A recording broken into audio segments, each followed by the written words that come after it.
Back in 1962, the Sino-Indian War was fought in Ladakh on the battlefield with soldiers of both sides hurling bullets at each other. Modern wars, however, are not just fought on battlefields. Enter hybrid warfare. Advanced technology has made it possible for belligerents to attack each other on the digital front. Chinese military general and strategist Sun Tzu had written in his book Art of War that every battle is won before it is fought. Hybrid warfare is something that enables Sun Tzu's strategy. So, what is hybrid warfare essentially? According to the US Center for Strategic and International Studies, hybrid warfare refers to any range of actions, from non-violent economic manipulation to low-level violence. Any strategy that can enable a country to gain a tactical advantage over the other can be categorized as hybrid warfare.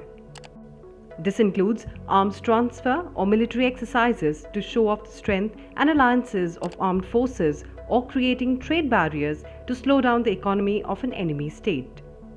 On September 14th, India was shaken by the Indian Express expose, where it was revealed that Shenzhen-based technology company Zhenhua had been tracking Indian VIPs.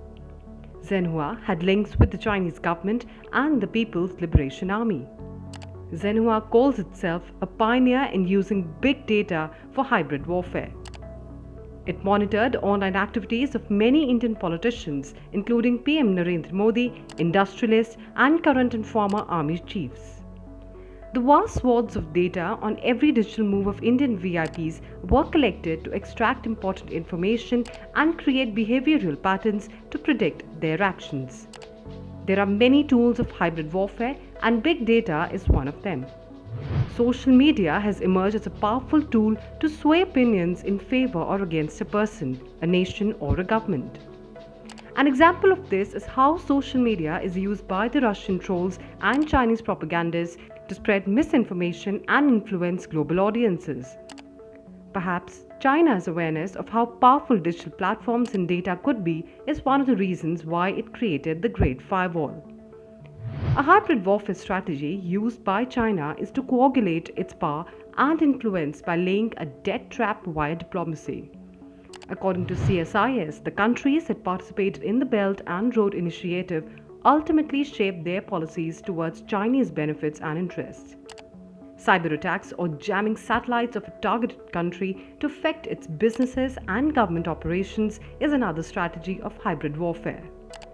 Non-state actors, on the other hand, use hybrid warfare to fight proxy wars. Unlike in the past, the non-state actors are no more reduced to insurgents fighting guerrilla wars in remote jungles. Iran-backed Hezbollah has now begun to use military capabilities that were earlier only available to states. Russia created an alternative structure of the Ukrainian government to consolidate territorial gains by the separatists in Donbass. Hybrid warfare tactic of political coercion enabled Russia to wage a war without any retaliation from NATO. Lack of cyber diplomacy, regulations, and international laws on data has created a grey area that can be used as a tool of hybrid warfare. Data is easily available due to the widespread usage of social media and is the easiest tool to manipulate people or extract critical information. The Indian government has imposed bans on more than 100 Chinese apps, but there is a need for stringent regulations to protect data security in the country. Zhenhua comes in as a wake-up call for India to revisit problem areas in cyberspace and usher in new regulations to protect itself against at least a few hybrid warfare tactics.